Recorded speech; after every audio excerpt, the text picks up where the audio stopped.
Pengakuan mengejutkan Kasim seusai bunuh pacarnya di kosan, kesal ditagih utang.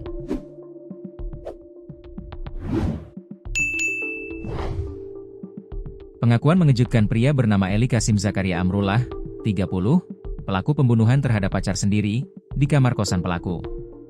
Pelaku kesal lantaran korban tiba-tiba datang ke kamar kosannya lalu menagih utang. Sebelumnya diberitakan kematian seorang wanita yang jasadnya dililit lakban di sebuah kamar kos di Kabupaten Ciamis, Jawa Barat, Jabar.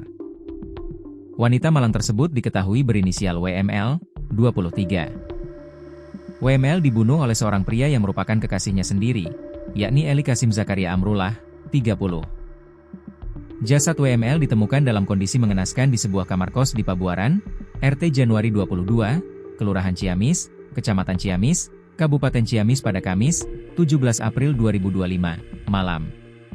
Berdasarkan keterangan Kasat Reskrim Polres Ciamis AKP Carsono seperti yang dilansir tribunjabar.id, WML ditemukan tewas dalam kondisi tubuh sudah membengkak dan terdapat dugaan lilitan lakban di tubuh korban.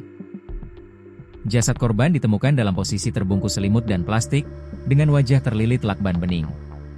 Penemuan jasad wanita terlilit lakban ini pertama kali dilaporkan sekitar pukul 19 waktu Indonesia Barat.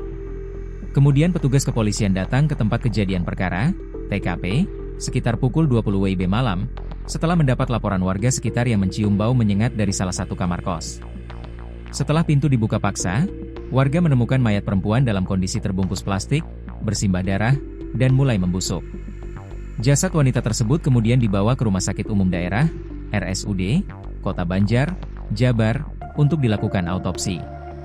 Motif pelaku tega membunuh korban adalah karena dipicu oleh rasa sakit hati, masalah hutang piutang, hingga soal hubungan pribadi di antara keduanya.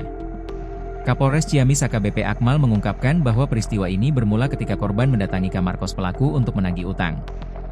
Korban sempat marah-marah karena pelaku memblokir akses komunikasinya. Korban datang ke kos pelaku dengan emosi, menagih uang yang dipinjam. Terjadi cekcok di antara keduanya yang kemudian berujung pada tindak kekerasan, ujar Akmal dalam konferensi pers di Mapolres Ciamis, Senin, 28 April 2025, dilansir tribunjabar.id. Diketahui bahwa Eli menggunakan uang WML sebanyak 1,5 juta rupiah yang kemudian diklaim korban sebagai utang dan secara intens menagih pelaku.